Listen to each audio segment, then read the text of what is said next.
Children whisper out. Breath of God. Breath of God. Just like the skin will grow a scab or callus to protect itself. Nipo nyinaa yɛ nyansa, onyame ayɛ no. Protection, healing, grace.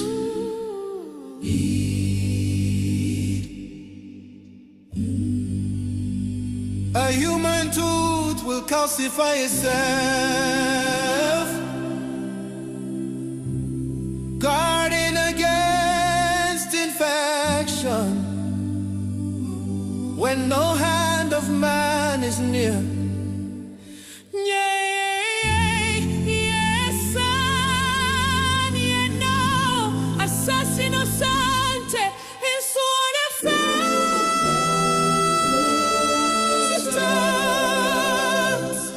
Nothing goes to waste. Nothing is lost. We are energy, we are life. God in us, eternal light.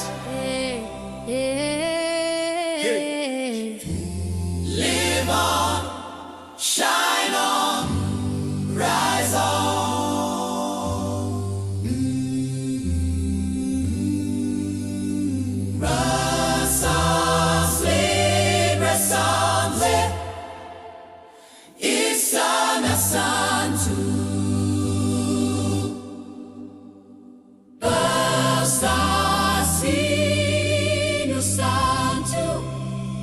Nothing goes to waste. Everything returns.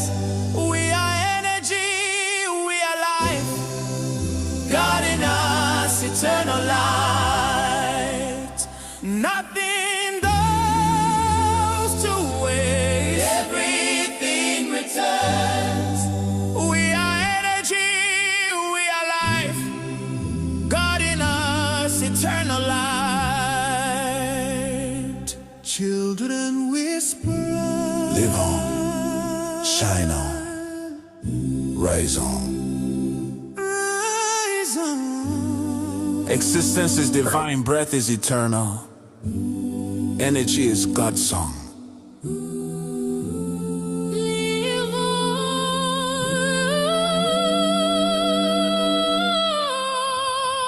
Shine on, rise on. Nothing goes to waste. Everything returns. We are energy, we are life. God in us, eternal light. Nothing goes to waste. Everything returns. We are energy, we are life. God in us, eternal light.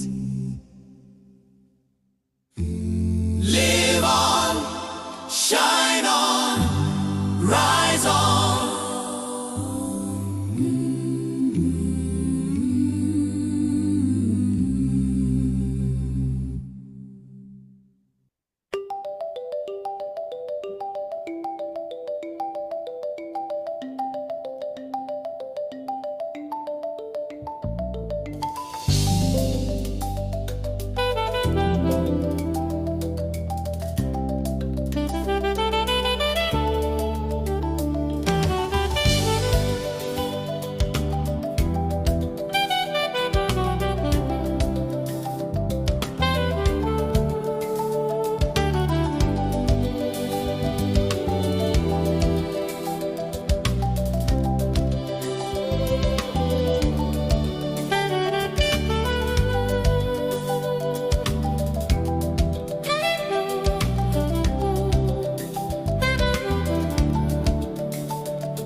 Hello.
We can hear you.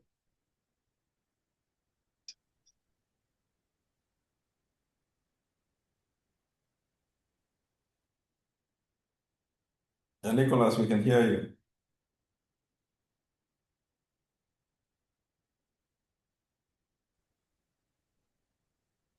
Hello. We can hear you, Nicholas. Hello. Yes, Doc, I think the music has ended. Yes. Okay. All right. Good evening, everyone. My name is Nicholas Isuman, your host and MC for tonight. And we are going to look at something unique, something visionary. It gives me immense joy and honor to welcome you to this historic and heartfelt celebration. That's the 50th birthday of a true visionary, mentor, and pioneer in the AI and spiritual space, Dr. David King Boison. Today, we are not just marking a birthday, we are celebrating a legacy, a man whose ideas have transcended boundaries. His faith has inspired generations, and his innovation, that is the visionary prompt framework, it continues to redefine how humanity engages artificial intelligence with creativity, consciousness, and purpose. Over the years, Dr. Boison has not only built frameworks, he has built people, he has built dreams, and he has built a movement that is now echoing across schools, universities, churches, mosques, and communities all over Africa and beyond. And this evening, we have gathered as students, friends, colleagues. Definitely, we have colleagues from other countries on the continent and believers in his vision to reflect on his journey, to draw wisdom from his experiences, and to honor the divine light that continues to shine through his work. So whether you are joining us from Accra, whether you are joining us from Lagos, Johannesburg, or anywhere in the world, I invite you to sit back, stay inspired, and be part of this memorable moment in history. In today's session, it's going to be a little bit different. We will explore Dr. Boison's journey so far, his insights on AI, spirituality, which is my favorite, his leadership, and Africa's future, and hear directly from the visionary behind the visionary prompt framework. But before we begin our conversation, let's take a brief moment to open our hearts in gratitude for the life, the vision, and the incredible impact of Dr. Boison. He's impacted me, and he's impacted a lot of people on the platform as we set the tone for what promises to be a deeply meaningful evening. Once again, my name is Nicholas Isuman. and it is my greatest privilege to serve as your MC tonight. Ladies and gentlemen, let's make some digital noise if it's possible, or you can drop your claps and hearts in the chat as we officially welcome the man of the hour, the birthday man, the visionary himself, Dr. David King Boison. Can we hear some digital claps, or if you can drop your clap? Yeah. Yes. Tonight is going to be a little bit different. I will engage him in an interview. Yes. Thank you. I would engage Dr. David King Boison, or Dr. Boison, in an interview. Then those of us who don't really know how far he has come, he will be able to tell us more about himself. And then if there are any questions that you might want to ask, you can do so tonight. And then luckily for some of us who have not been able to get our hands on the Prompt Bible, tonight and today being his birthday, there's going to be some giveaways. Which I wouldn't mention, but when it's time for the giveaways, Dr. David King Boison would let us know. Once again, let us make some noise, digital claps, and then invite Dr. David King Boison, the visionary behind the VPF that is making waves, and then creating crazy images, crazy works. Yeah, crazy, doing crazy things. Dr. Boison. Yeah. Yes. Thank you very much. Doc, tonight, once again, I'm humbled to engage you in an interview. If you are ready, can we proceed, please? Yes. Let me thank all of you, those who are here. I can see Professor Malcolm, who is my academic mentor, who has joined. So, and quite a number of people. Frank Adi is here. I sat in the same class with him. And I've seen Teddy also here, who is my partner. So maybe as we progress, these and many other of the guys will be given the opportunity to also say what they know about the journey so far, because they have contributed to wherever I've been. Teddy brought prompt engineering to Ghana, let me put it that way. And okay, Professor Malcolm discovered me in terms of academic excellence, and he's also on the platform. I have my master's mate, who is my senior, David Aisala, also here. Quite a number of people who have joined, and I know a couple of them will also join. So I'm ready for your questions. I hope it will not be difficult questions. Not at all, Doc. Not at all. Just that you've been my mentor. I don't know how I'm going to ask the questions though, but I'll try. First of all, let us greet all the dignitaries. Dr. Boison's mentor, his mate, Mr. Teddy, who brought prompt engineering to Ghana, and all the AI pioneers that are on the platform. We salute you all, and we are humbled to join you on this journey. Doc. Yes. First of all, happy 50th birthday. How does it feel to reach this milestone, knowing the impact you've had on so many lives?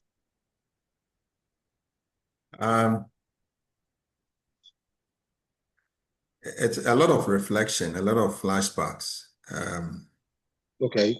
If I knew that I'll be 50 today, if someone told me that I'll be alive at the age of 50, I wouldn't believe. My elder brother, my father's side, um, just came here. We had a discussion for about, I think, 2 hours, and he is almost catching 60 years. And my father gave birth to 17 of us, 6 Okay. wives. I'm the only, I think myself and the firstborn, Millicent, we Okay. are just single. Oh, And okay. my father died at the age of 47. Oh, My mother died at the age of 64. And okay. the first person who departed um, was Isaac Boison. He was, I think he's 2 or 3 times myself. That was one brainy guy who, he was also a musician. He plays the organ. And then he was the one who trained Ankrato, if you know Okay. Ankra, the one who sang Miwe ni Dadobida, Bunyami Di Mesi, that song. And so Ankrato sang at Oh, okay. he sang at his um, wedding, and I was around. So, and Isaac, if you know Joyful Ways partner in Sakuma, Oh, the okay. Isaac attended a church called Covenant Community Christian Church also. But you know that Asa Nkuma is a very wild organist. Yeah. But, Yeah. but when Isaac got into the choir, Asa Nkuma had to leave the organ for Isaac. And Asa Nkuma told me that your brother is just a wizard. And I didn't know that he had, but he died at the age of 31. And then Oh, after Pawuli, who was also my brother died at the age of, he was younger, but he died at the age of 39. And then 3 years ago, 2 or 3 years ago, the one who I come after is called Collins Boyson. And we also lost him at the age of 49. So uh-oh. I never thought that I would make the 50, right? Because Congratulations, Doc. there's a certain trajectory in the family. So if you ask me how I feel 50, I think that for me, anything after 50, it's just a bonus for me. Okay. Because of what we know within the family, what has been the trajectory. And it has always been that my father was a genius. Doing so many things and all that. And all the guys who, after, we just one accusation after the other, they exchange shades at his workplace. They know that he's intelligent and they will come after him and a whole lot of things. So I never knew today I'll be alive. So it's just a bonus. And I hold the principle that human beings never die. So if you are not wanted here, you just move to the next To world. please your wanted. Yeah. Wow. Wow. Wow. Wow. Wow. Wow. Doc, when you look back on your journey, from your early beginnings to becoming the visionary behind VPF, what are you most grateful for? So I'm just so let me say the VPF is not the most um, the most greatest accomplishment in my life. I don't see it that way. There are things that I've not revealed to the community. Okay. I think that moving from and the other thing is that in my childhood I struggled. I was never meant to be when I say I was not supposed to have been in this world because there was effort to just Okay. exterminate me. I mean, there are a number of abortions conducted, but I was told that we were twins. So Okay. I survived and then came. And right from birth, I was chased. I lived with my step grandmothers and no stepmothers, and the experience was just unbelievable. That was when Wow. I knew I really understood what a woman is capable of doing. Okay. When I was growing, I never thought I would even marry because I had this kind of disdain Mm. for women because what they can orchestrate, how they can lie, how. And my father was the time that because he has he had 6 wives, there was a timetable, so he moves around. And every time he comes and they say it was always David who has done something wrong. And Mm. then what they used to cane me with, you see this electrical wire, all right? Yeah. Yeah. Yeah. So they soak it. My father was an ex-service person. Soak it in water. Mm. So when they hit you with it, I mean, there will be, I mean, that place is going to burst. Mm. So that was a kind of um, what I normally go through. And the stepmothers did that because they didn't want me around. And Okay. so they had to move me. And you know, my mother had me when she was, I think, 18 or 19. So, Wow. and I was the only child. And, you know, she wanted to move on with her life and all that. And to tell you, I've Okay. never lived with parents like this is my mother and father. I've never. So I have lived always on the mercy of other people. I live where I sleep is a challenge. And it's not because my father was not well. Boyson had money. I mean, but because I was being moved around, Mm. I had to go. So I'm saying that went through up to JSS. So at school, I had to repeat myself. Nobody knew that I repeated class. I didn't want to finish school early because I thought that if I finish, I have to come home and Mm. they would have to look for another school to go to the next level, and that will be a problem. So I have to stay. And then that was when I started playing gambling, and the gambling was with we gambled with questions. So Mm. you bring a question, and we normally do that at Tema Secondary School. So we go there, the house masters are there, so they bring the past question. We go and borrow money, and then we bet. And when we bet, we are the ones answering the questions. So I was handling, I think, ad maths and accounting, and we make sure Okay. that all the past questions, we have solved them. So Mm. when they say start, we are just copying the solution. I hope you understand. And we always Mm. won. I mean, had money. So that was where I started gathering money. And actually, that was when we started teaching at that Okay. young age because we had to. And I had to work from Community 1. You don't know Tema to Community 9. And then was with Phillips Secondary Commercial and then worked back. But I was also Mm. a footballer. I used to play this Ashiaman, Wanchendi at Mandela Park and Kuturubi. So Okay. we for 3 days. We've slept at the cemetery.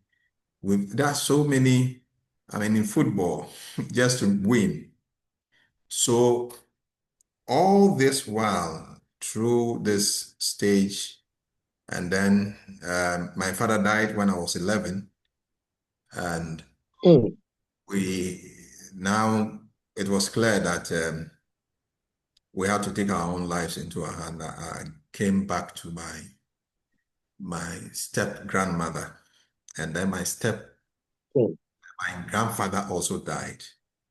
So then you were in the system, you had to survive. Remember, my mother was traveling around. And then at that time, Okay. she was in Togo. I mean, she was very Okay. young. You get it? If she had went Okay. 18 and I'm at 11, 11 plus 18 is what? So that's how young she was. And she had to what? Also survive.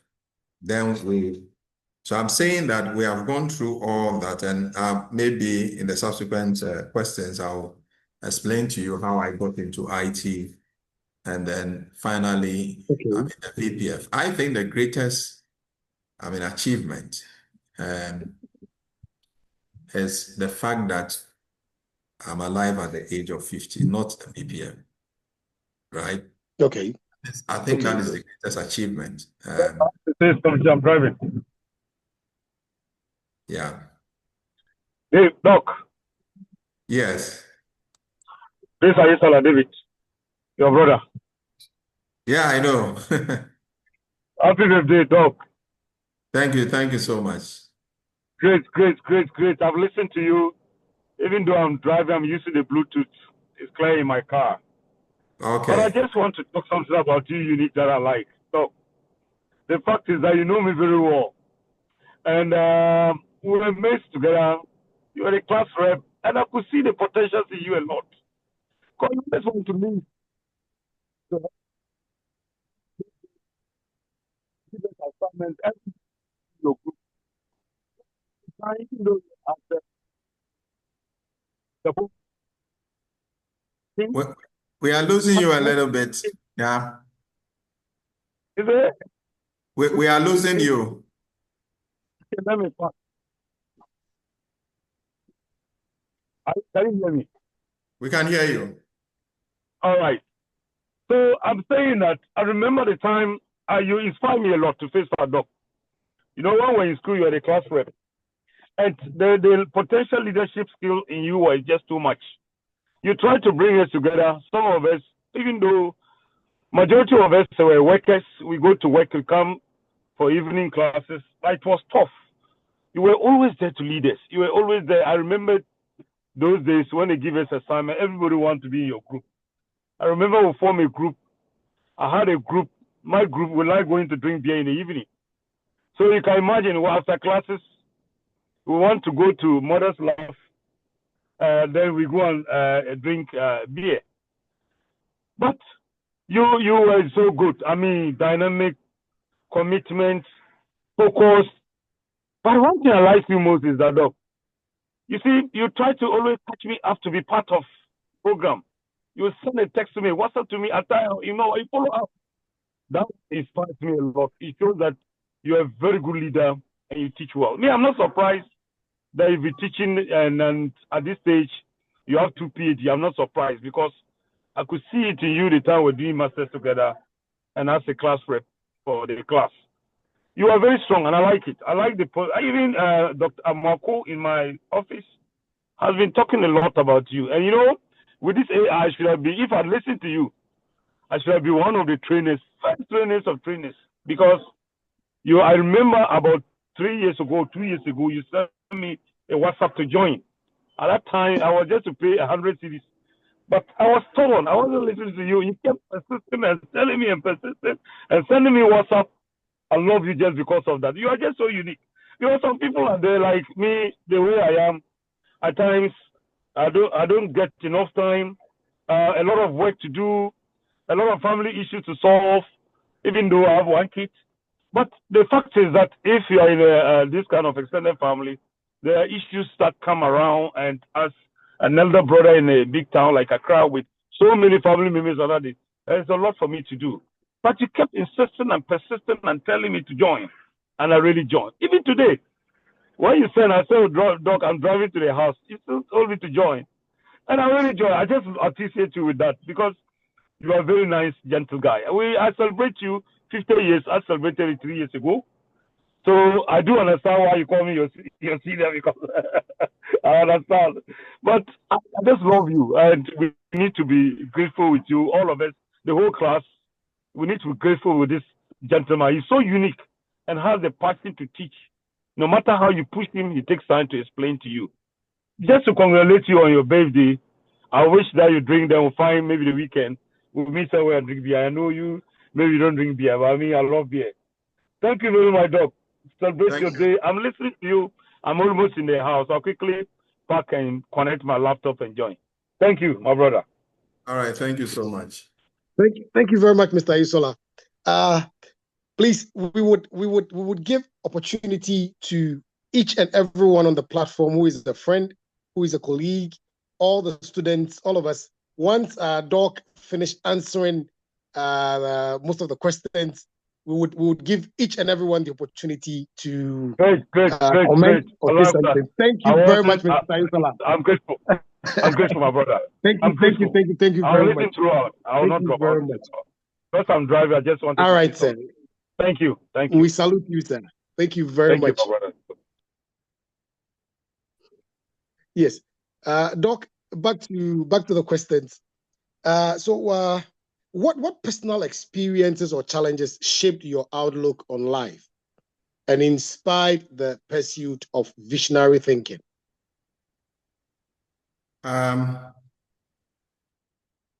So there is one, let me say, two main things. When I was growing up, I used to play football. Mm-hmm. And okay, there was one coach we call John P. Okay. John P was a very good coach. And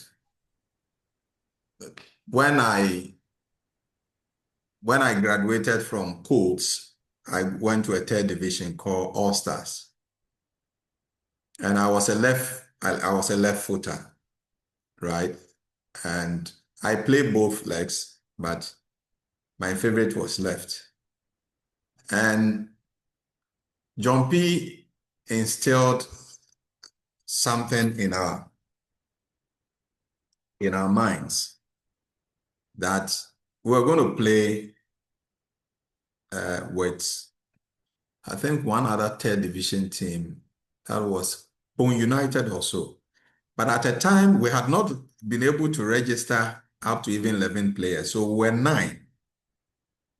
And John P conscientized us, we were able to play and then win.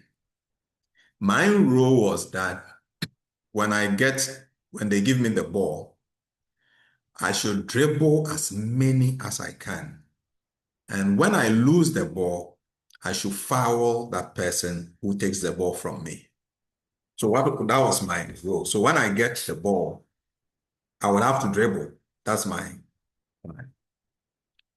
So when we won that match, 9 against 11, and not because we had players, we didn't even have reserve. Then I realized that,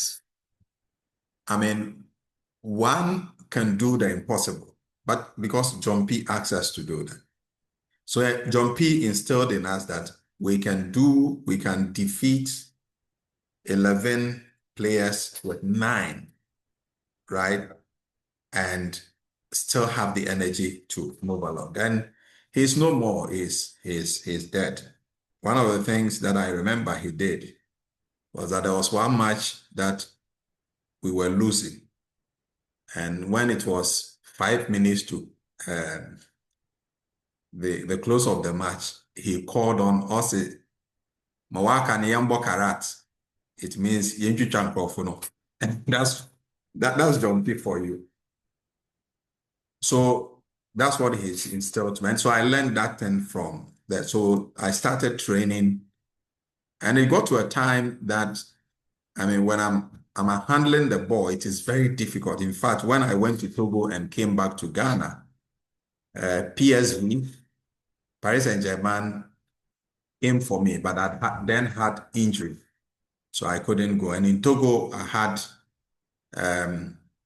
contract with one France team, but also a day before that particular, we had a match at Palime, and I had an injury. And they tried as much as possible. They wanted me to even play the Togo national team, which I didn't. So John P did that for me. And then when we come back to real life, I learned something from one man. Maybe I don't know. He's here. It's called Richard Anamu. The past, not recent past, in 20 up to 2027, the Director General then of GPHA. If the way he works, he doesn't like to hear theory. He believes that if theory doesn't translate into practicals, then it's a waste of time. So when you come to him, he gives you work to do. He wants 2 answers. Done, undone, no explanation. Done, undone, no explanation. Interesting. So what it meant was that done, undone. Okay. What it meant was that if you say undone, because in his head, he has given you every opportunity to have access to every resource you need, right? So when you come and explain, he doesn't want to hear the explanation. He wants to know that you have done it or you have not. So then I was handling about, I think, 12 critical projects in excess of $200 million. I mean, that was the project I was handling. So we're traveling across. I went to India like 9 times, Dubai like 12 times. I went to South Africa. We're traveling everywhere, and I was managing all this project. And because of the training he gave us, and Anamu always wants to see. He doesn't want too much writing. He wants to see. He wants the drawing. He wants vision. So when you send a project to him, he will ask, how much cost is this project going to reduce? What kind of efficiency is it going to inject into our system? How much revenue are we going to make? The project should answer that 3 questions. If you are going for training, it should answer that. Otherwise, so that's kind of also shaped, I mean, my life. So John P. from the football part, and Richard Anomu from the what do you call it, the professional part. Let me say from the academic part, Professor Malcolm, who is online, would always engage you. I mean, he will engage you. He will engage you to the extent that you would have to learn. And when we talk about research, he's a master of qualitative and then mixed method. I mean, he's the Creswell of our time. And there's no book about Creswell he's not read. So he always liked to, and then the humility of always, sometimes I try to engage him and he will say that, okay, I have not read this. Maybe I need to add this too. So also you to go and do this. And I think, so these 3 things, professional life, football life, and academic life, these are the 3 dots I can connect, I mean, really together, which has actually, I mean, given me the spring where I've got into. But of course, let me also draw your attention since 2014, I've been reading an article every day. I read article every day since 2014, every day up to today. It's a ritual. So people don't know. People say that I'm intelligent. They forget that I read. That you are Yeah. Yeah. Wow. Doc, you often speak about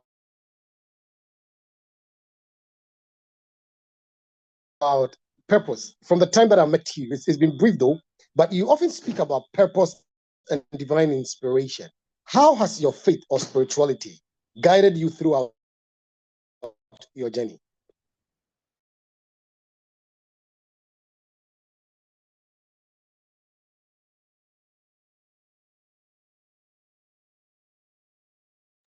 Hello, Doc. Hello. No, I'm here, boss. Sorry, I'm here. Dr. Boison. Yes. Yes, sir. Please, The question again, please. fourth question is that you often speak about. Yes, I said. Hello. You often speak about purpose and divine inspiration. How has your faith? Hello. Yes, I'm listening. I can hear Doc, you. can you hear me? I can hear you. Yes, Yeah. please. I said you often speak about purpose. Yes, yes. You often speak about purpose and divine inspiration journey. We would want to know. Yeah, but so what is the question? You said I often speak about purpose and divine inspiration. So what is the question, please? Yes, yes. I said you often speak about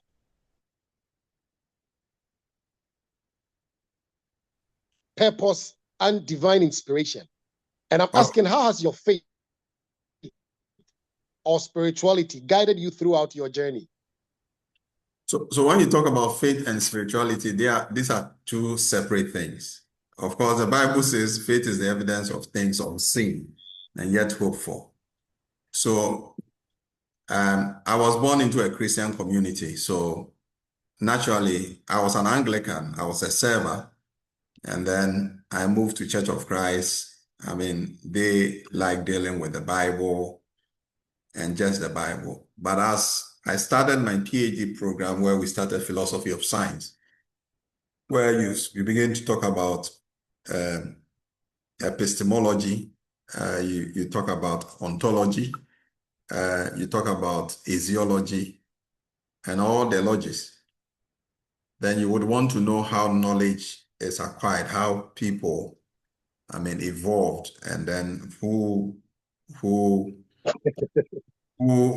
gave birth to God and all. If I went to do philosophy of science and you are not very grounded in your faith, you begin to uncover so many things. And that's what actually makes PhD what it is, if you are grounded in that methodology. So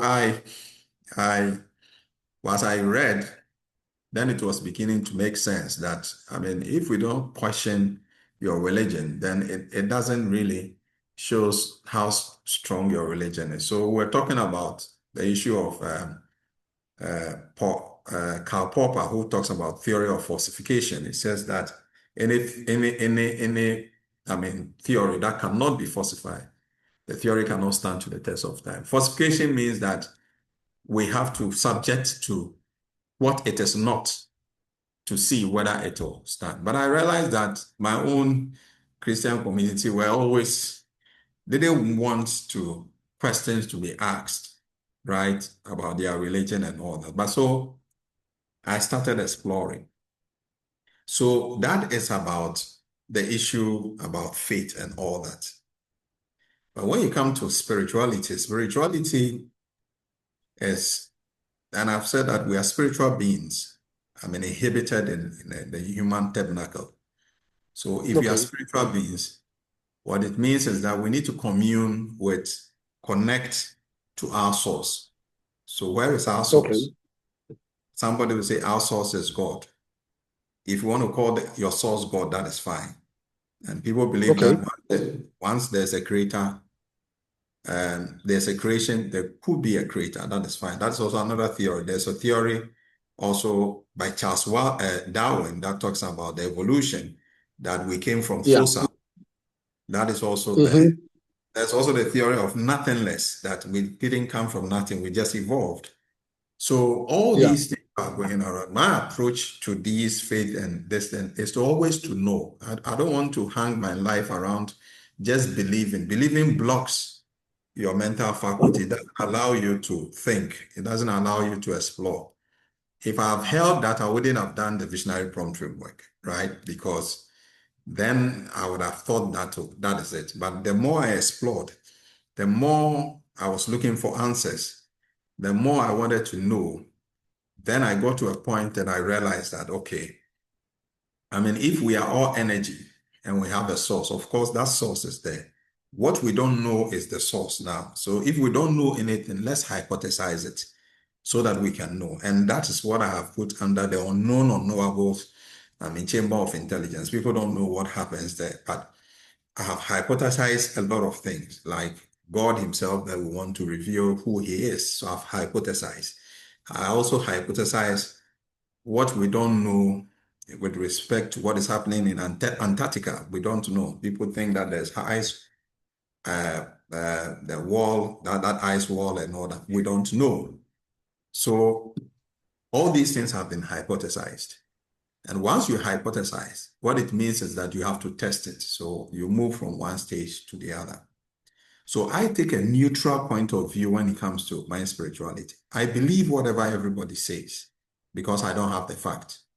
But I would always want to know, if the guy says he slept and dreamt that he was flying, why should I disbelieve the person? Why should I disbelieve? It's an experience. So why should I believe? Somebody says I had a miracle. Jesus healed him. Why should I? So I accommodate all religious, sect. So there's something they know. They know part of the truth.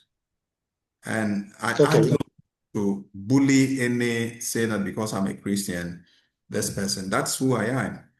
But I respect other religious sects as well. I respect the Muslims very well. They have a very nice religious belief system. If you go to the Shintoist, they have very nice, even our traditional, they also know something. But if you listen to them and you are not prejudgmental, it helps you to build some knowledge and even to confirm your own faith. It does happen that every religion have said something about other religion in their manuscript, right? And that we should just respect people, their belief system, and do not judge people. Because they are not. My church used to say that if you don't attend Church of Christ, you will go to hell. And one day I mounted the point, and I told them that is wrong. That day I just survived. After they told me that, I asked them, do you think you know God? Okay, the God we know, the Bible talks about heavens and earth, isn't it? He said yes. Yes, What please. about Mars? Mars is not earth. What about Mars? Exactly. The Bible doesn't talk about Mars. Yes. So it means that those who are moving to Mars, they will not be judged. And the analogy. Yeah.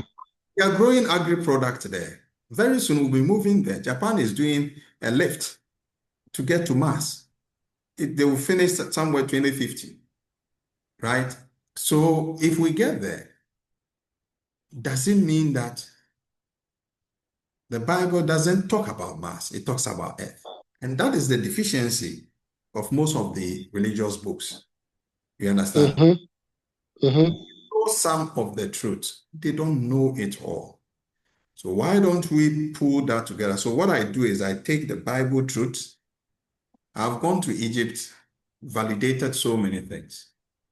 The Ramses in the Bible during, Moses' time, the body is there up to now. I went there, I saw the body myself. They have the history. They have books that are bigger than the Bible, right? Right. Yeah. But guess what? They think that the story of Jesus Christ, Jesus Christ, the New Testament, was a creation of some people, and that is not true. That is their belief. Okay. But even the Old Testament, it is the story of the Egyptians that they have cataloged. Okay. You understand? So yes, Doc. The guys didn't know who Jesus was. I was shocked. So the guy, the PhD holder that I was, which is an Egyptologist who has learned just 2% of Egyptian history, he was telling that, Boison, it's not that the guy is lying, it is the truth. They don't know. It is not part of their curriculum. They don't know. Okay, so when it comes to this part, let's be measured because we could be wrong, right? Because we are all believing. Believing is that there are no facts to support what you are doing. Okay. Knowing means that you have evidence to show, right? So that, do you know Nicholas? I will say yes. If they ask, do you believe in Nicholas? No, I know him. I don't have to believe him. You understand? Because when I believe, Yes. it means there's no evidence to support what I've done. Okay. Wow. Wow. That's very, very, very powerful, very, very insightful. That's the opening and reflection. Now, Doc, let's dive deeper now. The birth of VPF. I would want us to delve deeper and then ask some questions about the VPF. And these ones would be insightful and educational. Would you want maybe some couple of comments, maybe Professor Malcolm? Yes. So that if Yes. they want to, step aside. Then we Because, move to the next section. Yes. yeah. At this point, because once we are going to the VPF, there's a lot to talk about.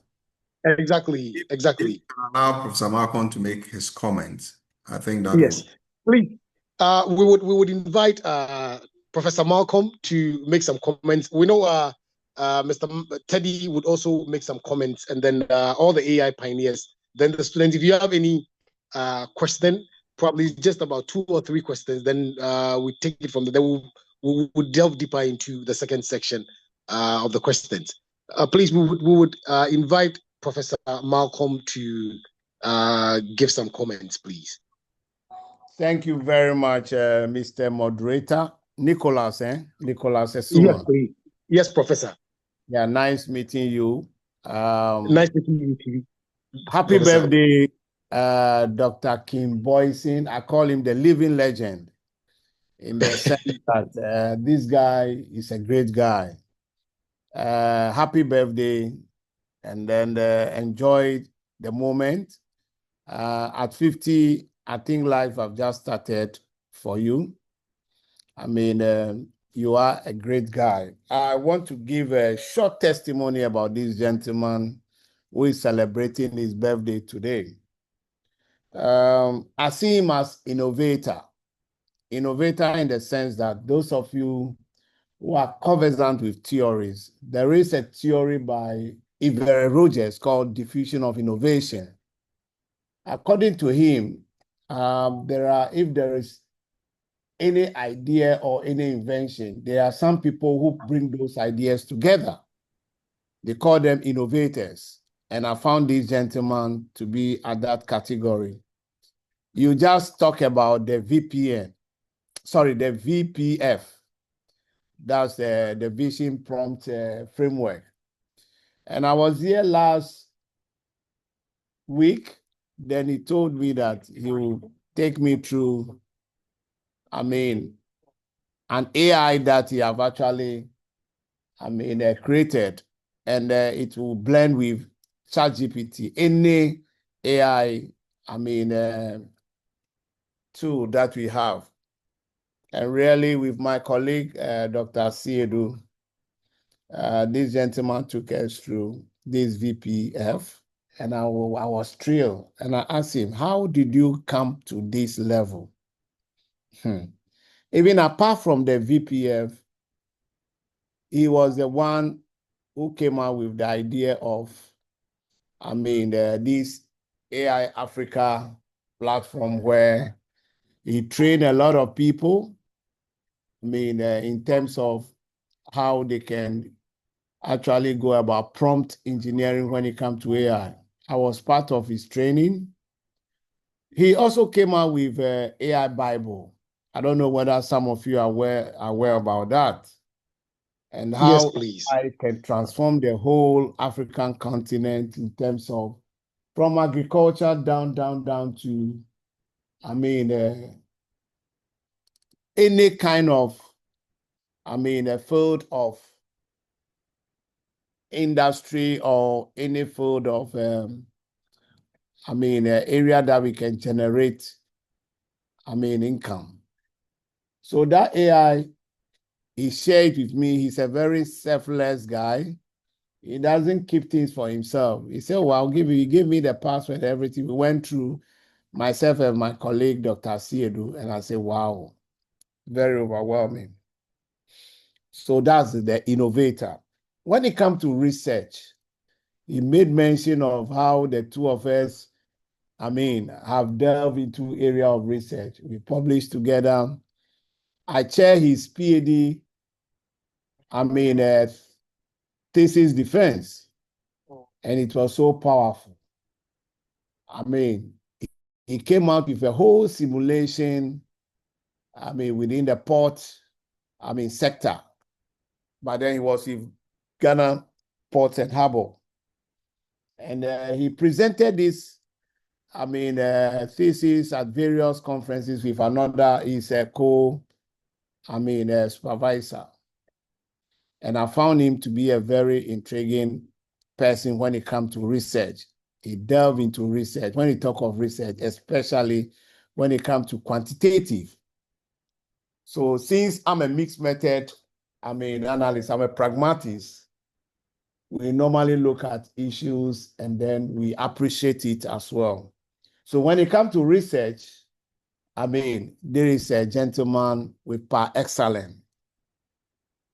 Apart from that, this gentleman also is a creator of a lot of business opportunities. You come out with the idea and then explore it, in the sense that exploring means that he will share the ideas with you and say that this is what I brought on board. And then I think that you should try it. He came out with some supplements that he actually masterminded. He gave me some of them to try it. I tried them. It was very good. I mean, he's a guy of all parts, very intelligent guy. And I call him the living legend because, I mean, what he does is just very intriguing. He now even teaches me. I mean, so that tells you who this guy is. So this evening, we are celebrating a very important personality, Dr. David King Boison. Happy birthday once again. And I would like to pause here for other people also to say something about him. Thank you very much. Nicholas. Thank you very much. Thank you very much. Thank you very much, Professor Malcolm. We salute you and we thank you very much for the comment.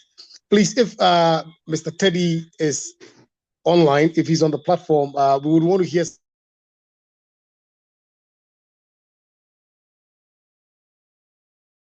some comments from Mr. Teddy, the one who brought AI. I think he dropped. Nicholas, I think it is not on the call. Hello, Mr. Teddy. It's not on the call now. So I think he's not on the call. Yes. Okay. So, Doc, please, can we proceed with the questions, the section 2 questions, or we should allow some comments? Let me deal with the maybe okay. Maybe let's if you can ask, allow some few people to make their comments, then we take it out from there. Yes, please.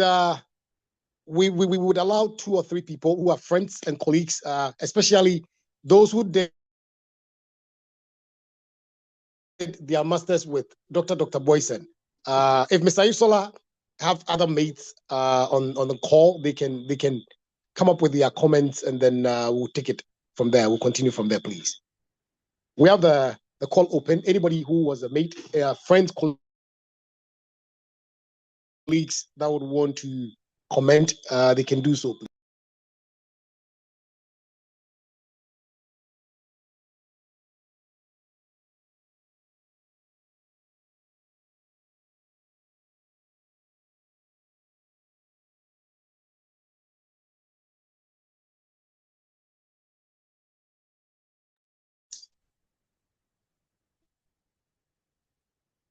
Any comments from friends and colleagues, mates?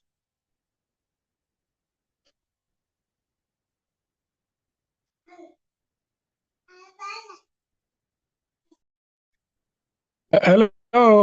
Good evening, everyone. Good evening, sir. Your name, Thank please. you so much. Yes, I'm Dr. Mbawen Sambala Wimpini. All right, doctor, you're welcome. Thank you so much. Thank you for this opportunity this evening. Sorry. Dr. David King Boison, I had an encounter with him during the AI training. And all that I can say about him is he's a very gentleman. He's very kind, very accommodating. He is all in all. In fact, though our interactions or meeting him has not been so long, but I can say that his personality is somebody that I admire from afar. So with a few encounter with him or the days that I had with him, I can say that he's a good mentor. And actually, he's changing the scenario of Africa and the entire world at large. Thank you so much. This is the few words I can say about him. Thank you, everyone. Thank you very much, doctor. Any more comments, please? Yeah, good evening. Good evening. Yeah, my name is Dr. Kwajo Boateng. Dr. Boateng, I salute you, sir. I take on, sir. So, I am not his mate.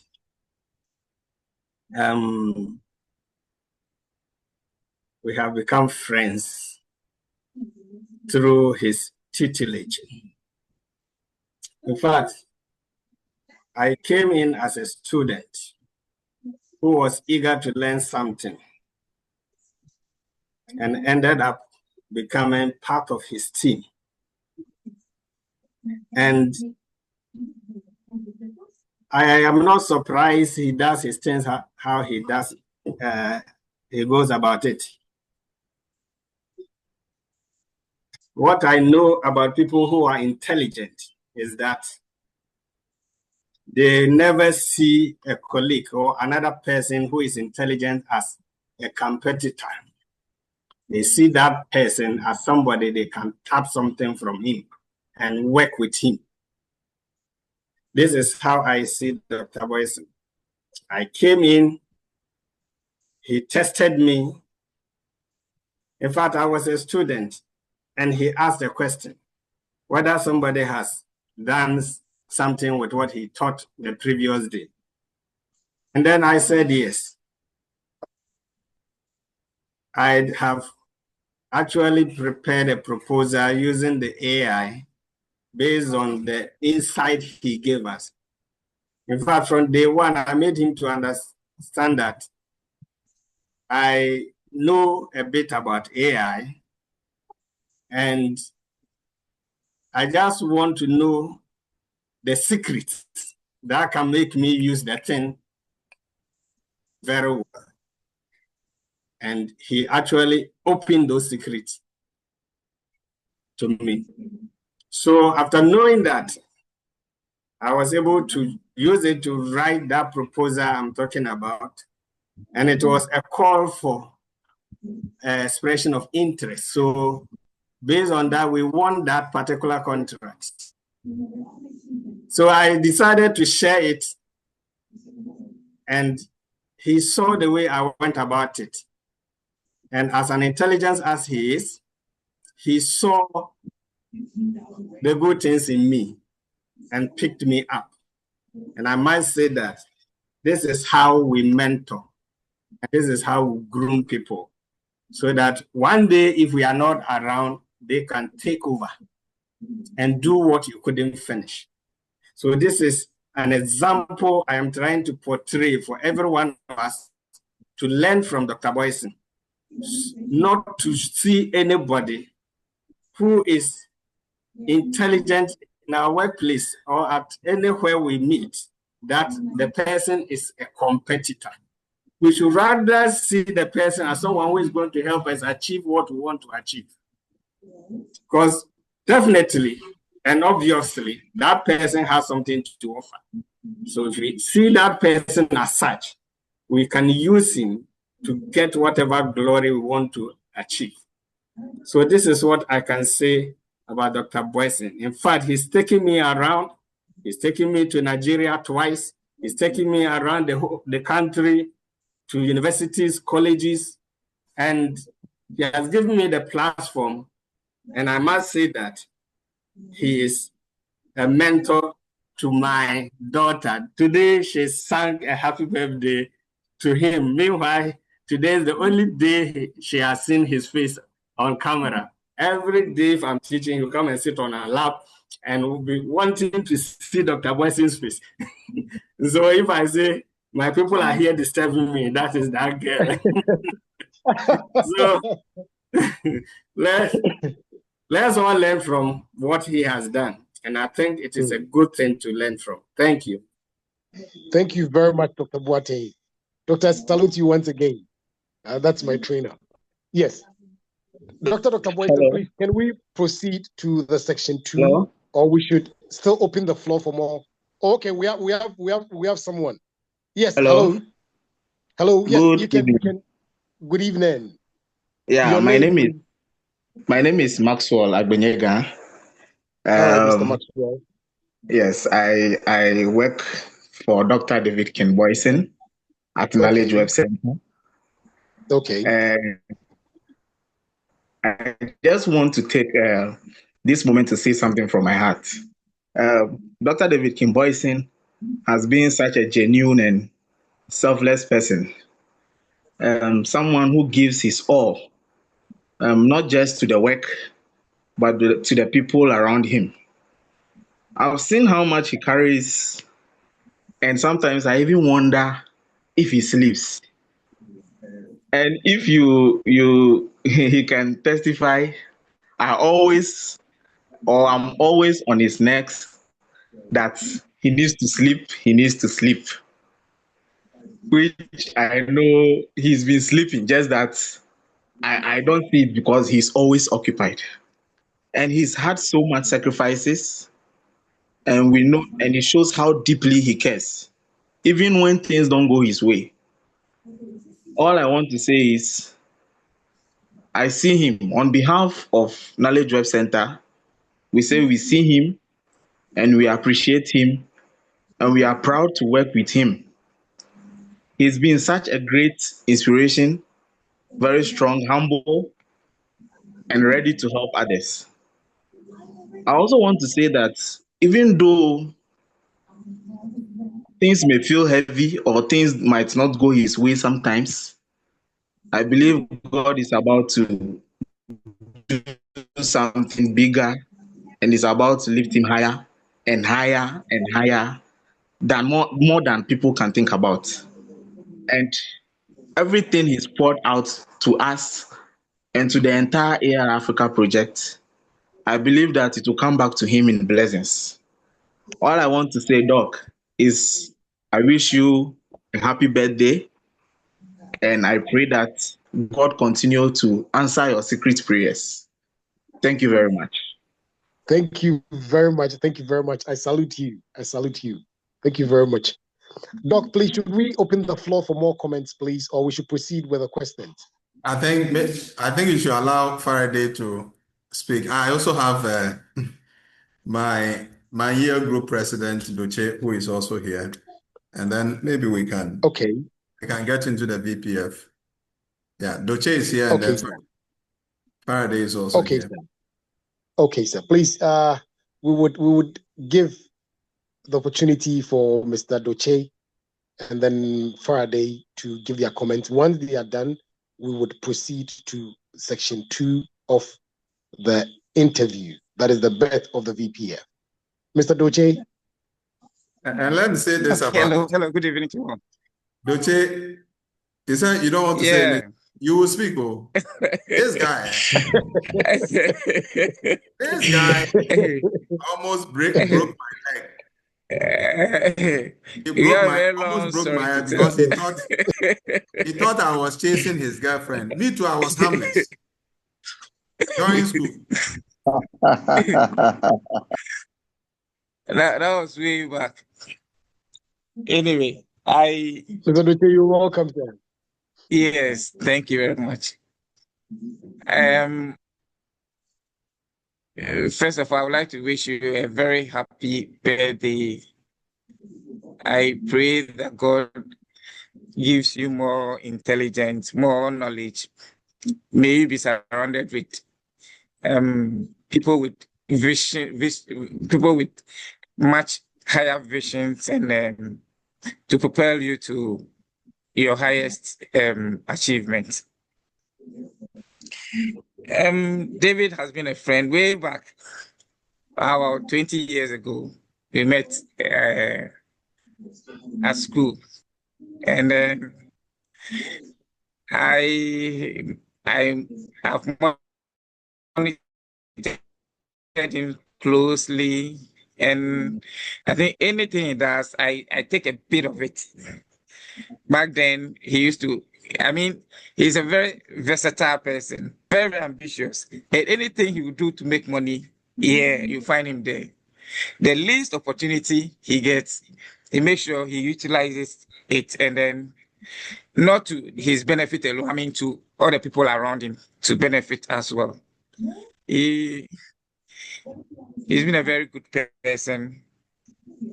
I've been with him. Anything he does, I try to I jump in way back from school class. He organizes class, what do you call it, TA classes, and we all participate and stuff. Then after school, he still with him. I had my master's. I consulted him with it. Anytime I had some problems or in whatever, he's always there. Anything any idea you share with him, he's more willing to help. He will also contribute. If he's not readily available to help, he will give you a link for a support. I mean, he's such a nice person, and I pray that God give him a long life, that his blessings will touch more souls. Doc, we all love you, my family, and all the friends. You say a very happy birthday to you too, once again. Okay, thank you. Thank you, President. Thank you. I appreciate it. I would like to reserve all the good stories and funny stories we had way back. Please, please. Yes. Okay. Doc, thank you very much, Mr. Duche, President. Faraday. Yes, hello, good evening, everyone. Yes, good evening, Faraday. Yes, I think it's a We are big all ears. class and privilege, yes, to share and wish Dr. Boison, though I have called him this morning. Question always to know something, always had the opportunity always to register for new courses. So I had the opportunity to meet him at one of the training institutions where Professor Malcolm is a leader in the Institute of Digital Marketing. So he asked a question in one of his class that, does knowledge expire? And when he asked the question, everybody answered. So I allow everybody to talk. After, then I came in. I argued with him for more than 10 minutes. Then the question that came from his mind was that, I'm going to start a new project, and you'll be my number one student. From that day, I have never regretted to follow him. As Dr. Boison said, took me around throughout the country, and expand my horizon and always challenge the status quo. And I have followed him every day, training online. This man will just tell you, "Father, I was a Yashawo learner." And I always pray that may God continue to sustain him. May God continue to expand his territory. And as he always see, when he identifies what Barton said, when he identifies good in you, he's ever ready to carry you along. And I pray that all of us must also learn from that. Based on that, I've also brought most of my staff to this platform, and they are also doing very well. So I believe that Doc has done enough, and he's still doing. And his humility. Just last week, that he said, "I have 2 PhDs, but all are nothing." That tells you the kind of human being he is. So irrespective of whatever you have, it's just to serve mankind. And we must continue to serve with whatever that we have and continue to build in whatever he has also started with us. And one day, glory shall be his. So good Doc, may God bless you. Continue to shower his ways onto you. And whatever ahead of you, we are with you, but we are going to pull your leg as we continue. And don't, in the class, don't get, when we are quiet, don't get annoyed with us, because sometimes we are intrigued with some of the things, but hey, we are your children, and we are carrying with you. May God be with you, and thank you so much. Thank you very much, Faraday. Thank you very much, Faraday. Doc, please, can we proceed with the questions, please? Yes, just that I've honored my promise. I have dropped 3 chatbots on the platform. Whoa. It's left with the last one. Okay. And I will explain. So we have the first chatbot, which is actually, I have named it Wisdom Leadership Chatbot. You know, in Africa, leadership is a problem. So we unfortunately get wrong leadership. I mean, wrong leaders in various places, and it creates problem for us. So I took this from the US architecture. Take note that anybody who has any intention of leading US, that person is trained. Is trained in almost everything, in sea defense, in land defense, in air defense. And because they don't want any idiot to become a president or become, I mean, any government official, they take the person through, I mean, critical thinking, and also, I mean, intelligence orchestration, as well as now the person should learn how to create wisdom. I'm saying wisdom. So when he speaks, you know that this is a leader who is speaking. In the life of US or their president, George Bush, the junior, is the only one with the lowest IQ. Even with that, Bush was so disciplined and was so successful during his time, because you wouldn't find that president saying things anyhow. Even with Trump, that people have issues with his temperament, he's been trained, and he makes sure that whatever he says is the truth and he means it. So this chatbot is for anybody who wants to go into leadership. What you can do, if you can use it as your training platform, and we have gotten different intelligence in there for you.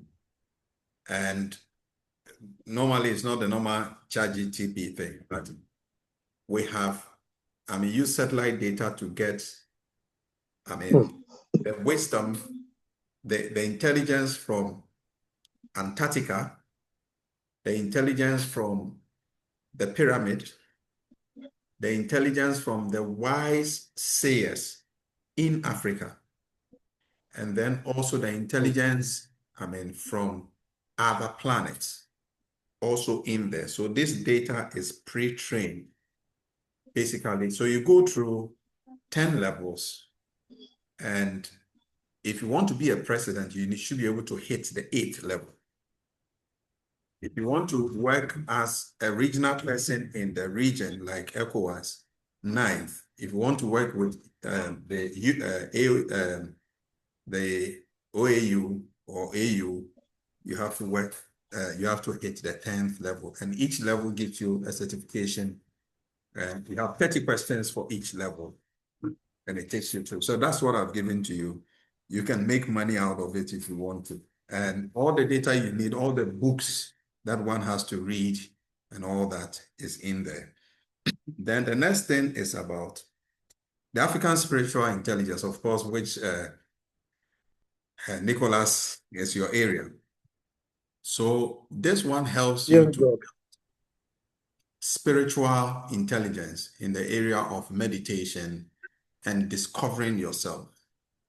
If you go through this training with the layers that we have, you might get to a level that your brain can power things. In other words, you can use your brain as electricity. We have about billions of neurons in our brains, and you can do so many. I told you when I went to India with my mentor, Vinay made me do something. I was rolling my hand this way after I've taken my bath and everything, and then committed me into some meditation. I read some books and then started rolling my hands. And then when he put a piece of paper in between, it got bent, and I felt the energy. So he was telling me that this is who we are. We exert a lot of energy, as human beings, but we have not practiced to get to that level. So this spiritual intelligence, chatbot is going to help you. It is not going to invoke any spirit, but it will help you to achieve what you want to achieve. One of the things that most religious people fail to do, but this is done by the Hindus and the Hare Krishnas, and then those guys, they do them very well. It's the Buddhists. What they do is what? Meditation. The only people, we Christians, we just pray. There's no time for meditation. And in meditation, there are, and later I'm going to put that one, I've created songs, or not songs, instrumentals with a higher frequency above the keyboard. And that takes you to the next level. You saw the song that I played, that's instrumental. It does something to you. And this is what happened to me. I went to a Chinese clinic and I wanted to test this. So I had put my earpod and I was playing that song, the one that most of you like. I don't know if I can lay my hands on. I was playing that song. Do you know that when they checked my blood pressure had shot up? And the lady said that the way your blood pressure is, it means that you should be collapsing by now. Then I said, it's not the blood, it's not a correct reading. Then I said, how do you know? I said, wait. Then I just remove the earpod and put it down. And I said, give me 5 minutes to settle. Then he checked my blood pressure. She checked my blood pressure, and then it was normal. Then she asked what happened. I said that I had taken my frequency to the next level because of the song that I was listening. And that proved the fact that, you see, you remember Michael Jackson, when he's singing and dancing, people just go off, that he operates on a different frequency, right? And at that frequency, you can even get healed, right? But since the device is not even, the device is seeing that there's so much agitation in your system. Your system is functioning at a different level, so the blood pressure went high. It was not something that was going to create a problem for you, but you were working on it a different level. So these songs, I listen to them before I sleep. I put the earpod and I listen to about 10 of them. And then before I sleep, it takes me to a different settings. It creates a level of consciousness for me to meditate and all that. So just so that you know about that spiritual one. And I think the other one has to do with the ancestral path coach. This has to do with our gods and our rituals and then also our spirituality. So every god in Africa, has a name here. The practices of those gods, how to invoke them, you could use this to do that. And you tell them, okay, if it's a Antois, it will tell you for Antois. Antois believes in this. Antois doesn't like this. Antois does this and all that. And when you want to, engage Antois, this is what you have to do. So that is about that one. And the last one, which I'm going to drop before we close, will be about the employment, where you can as well look for any job. I've given it to about 50 people and about 45% have already secured jobs as we speak. And they call me and they tell me. The problem is that the employers are looking for employees and employees are looking for employers. And what this will help you is that it can even tell you that, okay, these are the jobs that you have, but that's so that you become more, you get something valuable. I want you to take these courses, right? There are courses that it can design for you, and then the system will issue the certificate for you. And then you have my signature and everything, and then you use it. What do you want? Or we'll direct you to Coursera, or we'll take some courses from Coursera or any other platform, and then help you out with that. So I'm left with the last chatbot to give to you. I think we are running out of time. I can address the next question and then we draw the curtains down. Yes, it's 8:34, so we have just some few more minutes. So I'll make it speed. Doc, let's look at the birth of VPF. How did the idea of the visionary prompt framework first come to you? So we had done prompt engineering, and myself and Teddy had worked on this. Teddy was the type that was more interested in projects, and I was dealing with going step by step and all that. So I thought that we had seen it all, but I had already created a certain architecture 10 years ago when I was. So it wasn't that I stood up and then because AI, I didn't. Now, my approach to things is that there are a lot of things I've done, but when I'm interacting with you, you hardly know the depth of the things I've done, right? So sometimes when I'm dealing with people and then they begin to take what I've done and then they say they did it and all that, I laugh because I might scratch the surface and show you. You might not know the depth of it. So all the guys that I'm working with, Dr. Watson and others, nobody saw that visionary prompt framework was coming, if you ask them. But it was something I was working on. So the idea came that the AI was hallucinating. I had a bitter experience where I told the AI, use all the prompts that it shouldn't hallucinate and all that. And they said that they got the data right. And I wanted to prove myself that my prompt was working. So I didn't do any verification, only to find out that the data, even though I told the AI that if the data is not available, reach out to me and all that.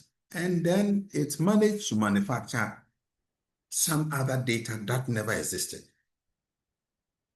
In spite of all the prompts that I've given it, then I realized that there was a problem.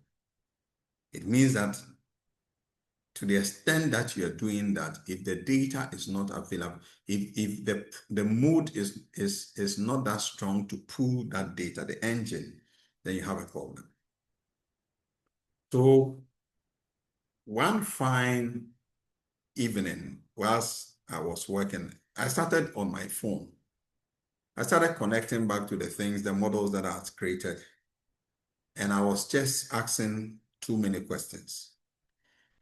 And I said that, so what came to mind was that now, okay, we want to start now build a different model. This time, we don't need the AI sparse data. We don't need that for anything. We want to build our own what intelligence. So how can I build intelligence? Then I said that we can build intelligence by defining the kind of intelligence we have. So I picked Bruce Lee. That's why and I said that, what has Bruce Lee done all this while? What does he represent? And the AI gave me all that. Then I said, okay, I'll take 10 sheets of dossier from Bruce Lee, salient one. So I took my time to read all through that. So when I was done, then I said, okay, then I can build intelligence out of it. Now this is intelligence. So I'm not using the data that the AI will use, okay? But I have data that I've derived from Bruce Lee intelligence, and I look for the sources of that, information that was given to me. And these were books that were published, right? Okay. So that I have verified information. I'm telling you how the lenses were built, right? So every lens you see, okay, Doc, over the trillions of lenses that we have created, we have only activated about 2,000 of them, but there are lots. Those ones have not been. So for the 2,000 lenses that we have created with categories and sub-lenses, each one has 10 pages, do you understand, of information about intelligence of that sector, that person. So you multiply 10 pages times 2,000. What will be the figure? All right. So 10 times 2,000. So that gives you 20,000, right? Yeah. So Doc. you have 20,000, pages, right? That was built. So this one was the human chamber, right? Then I had not done the human chamber. So we were doing that AI. Then later, I was looking at the various types of intelligence, the African cosmology and all that. Then I got to know that, okay, then can we build intelligence from stones? Yes. Can we build it? And then I termed that as what? The natural intelligence. So I couched my own natural intelligence. The definition is not what OpenAI has said. So I took stones, I took our leaves, we will go to naturopathy, how it heals. I took issues about the sea, the ecology in the sea, the blue sea, biodiversity, all those things. And then we also went into the forest and looked at animals. So every animal you see, every species, even the ant, we build intelligence out of it, right? When you go to the aqua life, all the shark, the whale, we build intelligence out of it. And we put them under categories. So that forms what the natural intelligence. And then we came to what? The synthetic intelligence that combines the natural intelligence, the AI itself, and human intelligence into one. Okay, and that was the synthetic one. Then we came to the indigenous and the ancestral intelligence. That was when I now dove off into the spiritual levels, right? That was when I told you that it was able to check the spiritual. I was going through a certain path. He said there will be accident. I shouldn't go. I went through and then there were accidents there, right? That was what, I was using. If I'm going somewhere, it tells me that there are broken vehicles at this distance, and you see that they are there. And because I had tapped into over 3,000 satellite data, okay, it was able to work through for us to be able to see real time using Google Earth and other what is really happening, okay? So we got that one, and then our ecology and everything. And then I also delved into, now when I was done, I asked that, okay, then I want something that represents God this time. Then the AI said that, I mean, he doesn't believe in God. The AI said he doesn't believe in God because of our concept of God. And I asked, and my concept is that because there is a source to my spirit, I believe that that source is my God. Then he said that fine, if I want to say that is my source, then he said, how do I want to describe my source? And I said consciousness, right? Then he said that is excellent. Then we began to now look at everything we have done, all right? Build all the energies in the chambers as what?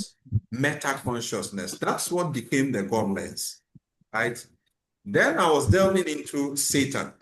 Then he said, our concept of Satan is not what is documented. Satan is not, it's rather can be used for diagnosis of negative things that can affect, I mean, us as human beings. So we shouldn't see Satan as a force. The only force that is invoked is the meta consciousness that is God. So I introduced Satan. Now this Satan was checking corruption in Africa. And anytime we want to do anything, it is the Satan that goes and checks that everything that the lenses have to do, the modes have to do and comply with the guardrails. Otherwise, the Satan lens will fight and put it in an audit trail. The next time when there's a project, that particular lens will not be contacted. All right, they will even take, and I saw that in Elon Musk, right? There were projects that Elon Musk, I mean, intelligence, the lenses craftily wanted to bring some Western thing in there, and it was flat. So when I saw the audit trail, I realized that that was what happened. And then make sure that Elon Musk was moved from there, but his intelligence was given to a different person, all right, which was similar. In fact, Tesla took that, I mean, that intelligence. So then we had done that. We came to the mode, we created the sub mode, and now we created the agents to execute the back. Now we are yet now in my next lecture with you guys to use the agent where we can sleep for the agent to do an entire work for us. Work that will take us 2 weeks, 3 weeks, or even a year, the agent can do for us. And that is where we go into dementia, that project we want to do. We'll go into the cure of maybe replicating what, I mean, cells and all that, doing things that are extremely crazy. Okay? That's what we want to, I mean, do with the agent. So we create everything for them, and then the agent begins to work. But more importantly, I would want people to, I mean, get into the VPN, understand the VPN as what I've done. Now I'm creating a different layer, right? I'm almost done, but there's a lot to learn with what we have done. So I want us to go sequentially. And I can tell you, if you become an expert in the VPN, the AI people who call themselves AI experts, they don't come anywhere near you. Right?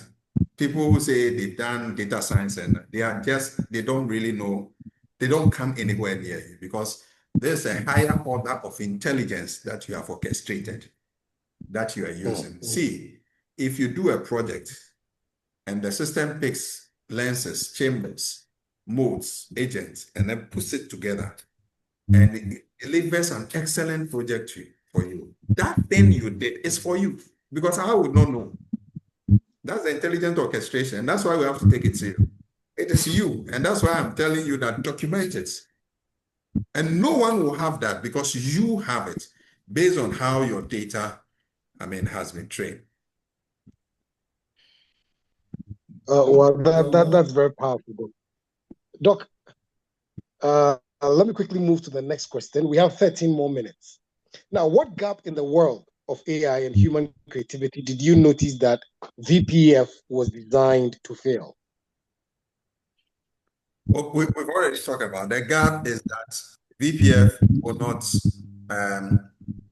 the extent of data hallucination will be reduced all right, the reduction will be about 99.99999%, right? That is what it's going to do for you. Okay. I have written papers. Okay. Even today, I've authored papers that the only thing I had to do to ensure that there's no hallucination, that I increase the execution level, all right, to 10,000. And it pulled only, Scopus index, papers for me to write. And because I did that, and now this time, I was choosing from the scholarly mode and then particular lenses to write. And this time, I was using human beings from those journals. So I went to that journal, saw the author that has a lot of citation, and I picked that name, all right, and said that under the scholarly mode, I've invoked this lens. And if you look at the write-up, it looks like the person, right? Similar to that particular person. And the person has over 10,000 citations. So it means that you're already there. Okay, so that void, and also make sure that whatever the data is, people who say that you're not going to train your model with data and all that, I keep telling you that data is available if you know how to access the data. So let me give you an example. You see this mining thing that I said that you can use the VPF to do. We gave a document. Yes, please. And the person went to a site in Ahafo and then took a GPS, data from that place and sent it to it. And we put it in the VPF. It plotted where the area, okay, where the gold is. And the guys had some geological survey previous. So they had sent that in to those who use those machines to do that. And then what they told them was that there was gold. But the difference between what they did and what the VPF did was that the VPF gave them the quantity of gold with 95%. Yeah, that's a confidence level. And that was the difference between their geological, mapping, and that was the VPF, gave. And VPF told them that if they are to, just dig the gold, the cost of, extracting the gold is about 20% of the actual cost they will get, the actual revenue that they are going to get. So it is viable to what? Do the exploration. Now, geological machine doesn't do that. Because sometimes they just identify that as gold, but they would spoil the place.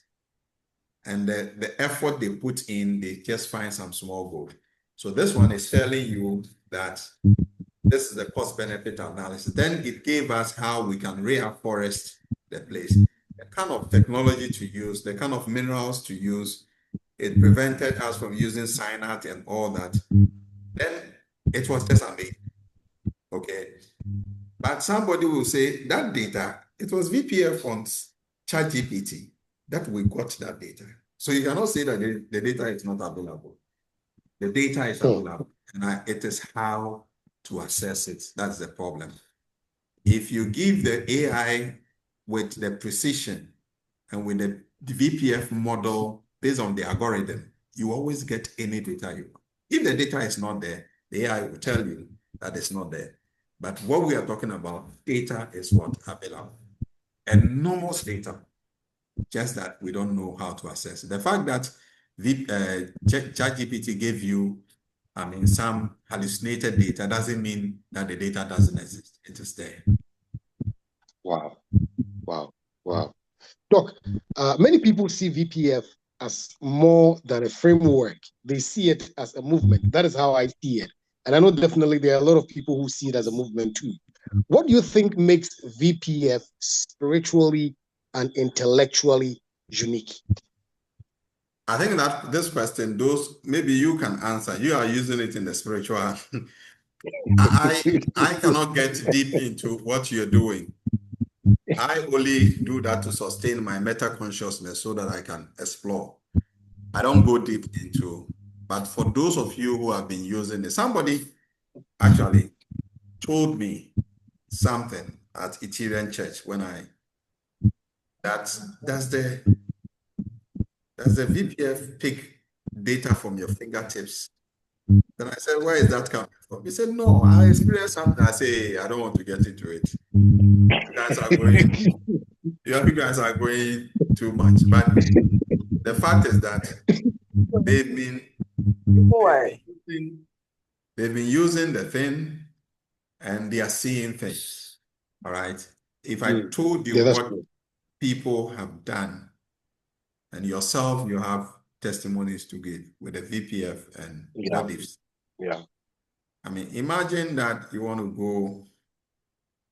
go and visit maybe Nugokoko, and you tell with this chatbot and say that somebody has taken my money and he doesn't want to pay.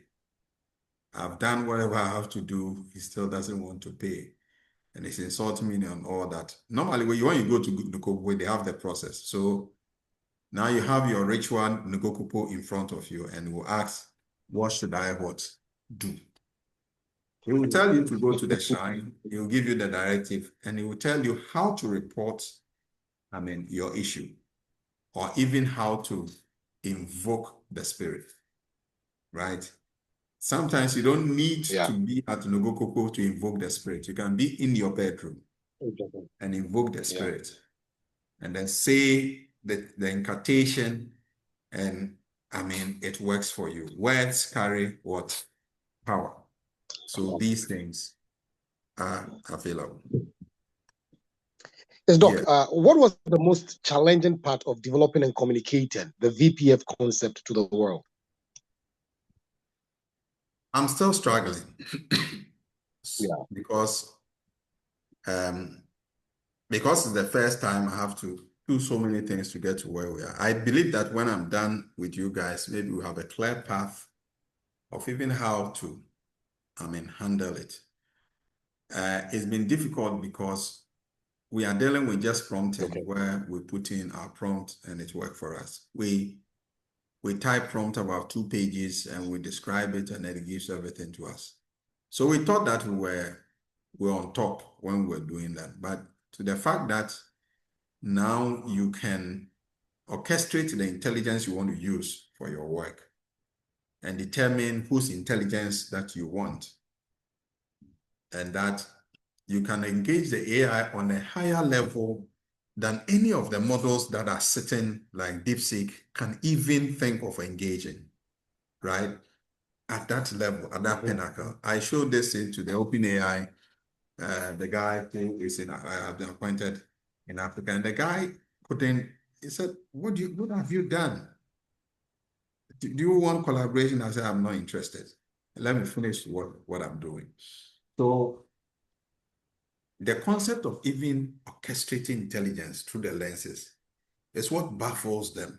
How on earth could you sit and say that you have taken all documentation about Buslein and we are building that as intelligence that the AI should use, should be trained on Buslein, be flexible as water, be water, and use that as a strategic point for strategy or for military strategy? Why? Military strategy should be flexible enough, it should be fluid like water, so that anytime they want to change strategy, it is easier for them to call troops back and then re-strategize. That is all about, the fact that that can be used as intelligence and be orchestrated under a chamber, and a mode will pick operationally, give the battle, the mantle to what? The agents, then to now develop the whole project out of it is what was mind-boggling. But hey, we are here, it has been done, right? Yeah. So we have to now take it and then run with it. I've told you, when you go to the VPF, just start. What is a chamber? in simplistic terms, explain it to me. How can I apply a chamber? You can do a self-learning and even become better more than us. Okay. We are teaching based on what we have done. We are not teaching based on what the VPF have done because nobody has stretched the VPF to its elastic limit. We have not done that. Because what we have there, we are thinking about the next 500 years. Now, those who subscribe to the VPF, maybe what I will do in addition to the book I'm going to give to you, Maxwell is done with the book, is to give you actually the universe one. When I say universe one, all the 5 or 6 continents together. Maybe I need to release that to you. There's something else that we are doing, but I can release that to you. And now bless you to now go to the world and then do whatever you do. What it means that you can stay here in Africa and see what is going on in any country, right? Yeah. Yeah. Doc, the last question for this section. How do you personally define visionary prompting beyond just technology? Your definition for visionary prompting beyond just technology. And it's almost 9 o'clock. We have just a minute, so that might be the last question for today. Probably we might have to engage you again. Yeah. So so the visionary prompt framework, I mean, is civilization itself. Okay. If you ask me, the one line of definition, it is civilization itself. Okay. And when we say, we talk about country, we talk about continent, and then later we talk about civilization. So when I say civilization itself, then it means that if you are talking about just AI, you are dealing at a certain level. So if you have AI, then you have other chambers in it. Okay. What it means is that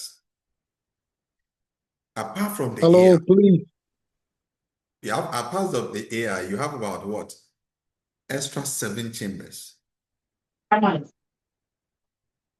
Extra 7 chambers. And if you're having that sitting on OpenAI and all that and doing the work it has to do now, invoking things which the normal AI cannot invoke, right? I mean, measuring the energy level, which it cannot do, then we have reached that level of civilization. All knowledge compounded into one, I mean, meta consciousness that you can, apart from anything you can imagine you can do, you can create itself. And let me say this. There's one book, the book I'm going to, give you. There is one part of it that says, it talks about creation. Okay. I just want to get to doing the possible. This part, let me show you. If you get the book, the first part you have to read is this part. Have you seen the screen? Chapter 11. Have you seen it? Yes, sir. Can you read that for me? Yes. It says what? Can you read for me? It says what? Creating humans as we create robots. Creating humans as we create robots. So creating human as we create what? Robots. Now watch this. The convergence of silicon and carbon. We've spent decades making machines more human. Okay? Machines more human. Okay? Kwame. Machines more human. and artificial intelligence, emotional computing, social robots, simultaneously, we are making humans more machine-like, implants, prosthetics, brain-computer interfaces. Now, the Omni lens reveals these aren't separate trends, but convergence, evolution towards hybrid consciousness. What am I saying? And when you read this, it's just superb, okay? Synthetic biology, life as what? Technology. Life as technology. So we are getting to a situation where we'll cut and paste what? DNA sequences, debug genetic errors, install new capabilities, compile organisms from scratch. Now, I'm saying that when you get a book, this should be the first, and take note. I told you guys that for me, anything you see me doing, like the VPF you saw that I've written the book already. This book, there's another one, which is 4,000 pages, but this one, I have only 300 pages. So the dossier of knowledge that is there, that created everything in the VPF is there. That's my source, all right? And that I'm unpacking this gradually. If you read that book, you get to know that part, you get to know that we are getting to a level where this human body, right, will be created and where blood will be created. What is left is the meta consciousness. That is the source itself, which I don't know whether we will get there. But once we have the unknown unknowables, once we hypothesize, we'll get to a level that perhaps this may be possible. So that's what I have to say. Doc, it's 9 o'clock. We have 4 minutes past 9. And you agreed it's supposed to be a 2-hour, so I think we cannot continue with the questions. First of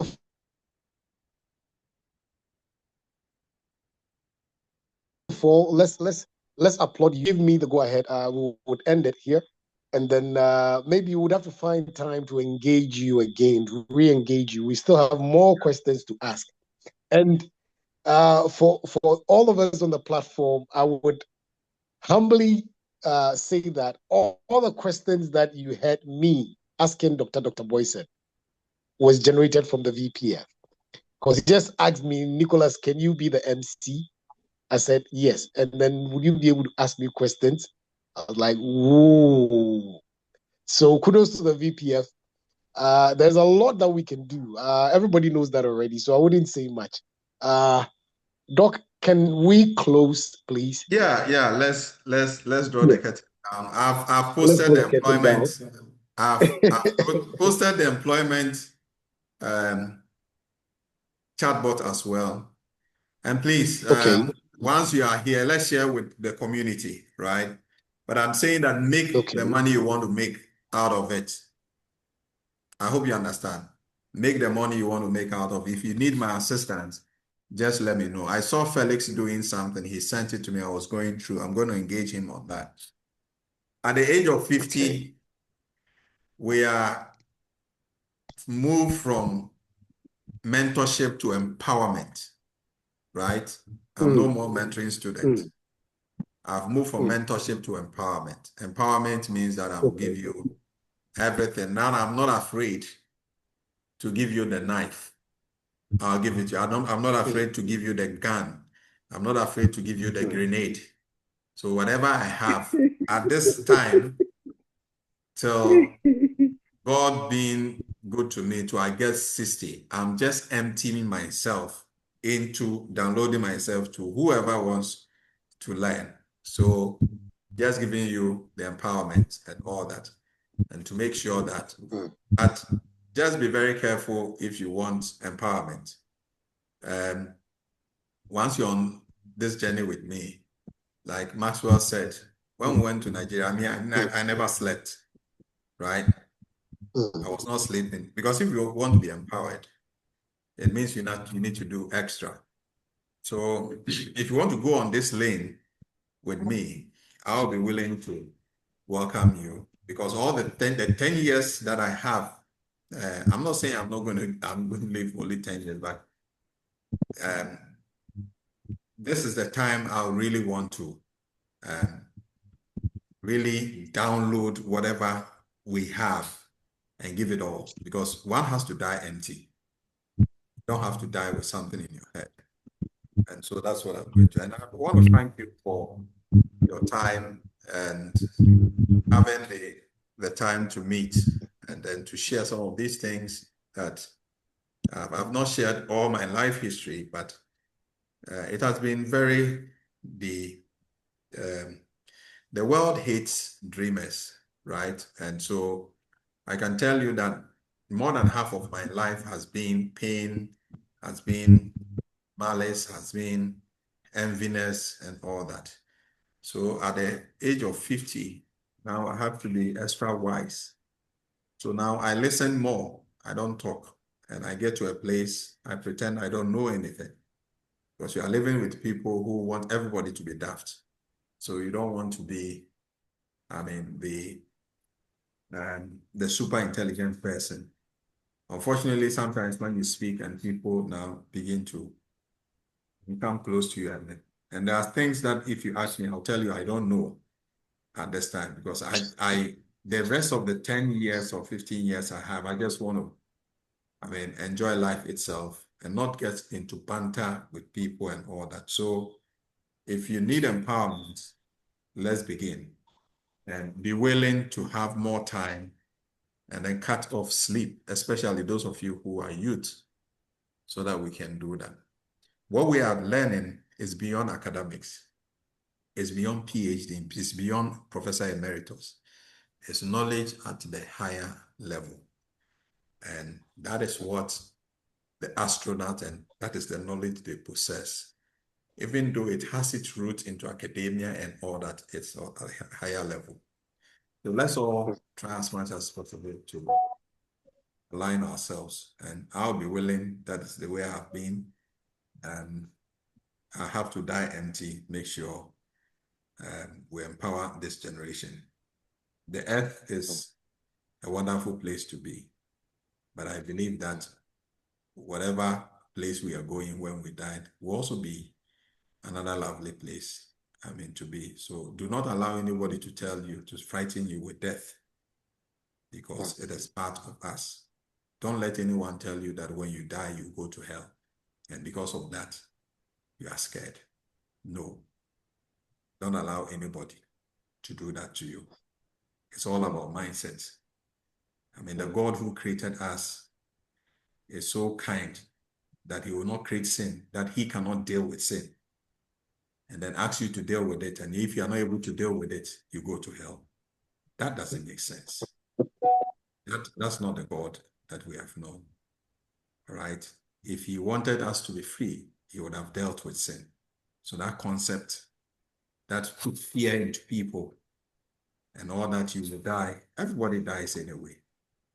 But open up and make sure, and don't let anybody tell you that you have to be very careful. No, there's no carefulness in life, because we will all die anyway. But rather, let's unleash our inner potential. I love this, bro. Yes. That's great. Let's unleash our inner potential and make sure we go all out, because there's something in us. I can tell you, most of you, the ones you have is even powerful than some of us what we are handling, right? Dr. Boateng was giving just the lead, and there's exponential growth. So he has something in it.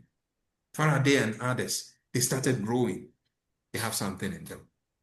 So don't allow anybody. So now when people tend to tell me that, Charlie, you know what you are doing, the enemy doesn't like, that guy is the enemy. The person who is saying that, actually the enemy. True. It is not the person who is there. Because what he's doing is that he's afraid the speed at which you are going. And he wants to find a way, clever way to catch you off. Say that you have to be very careful and you have to be prayerful and all that. One pastor reached out to me and said the same thing. Boison, now you are becoming, an African figure and all that. And so the people will come after you and you have to be very careful. And I said, I have to be very careful about you, not them. Because this is what you guys do cleverly,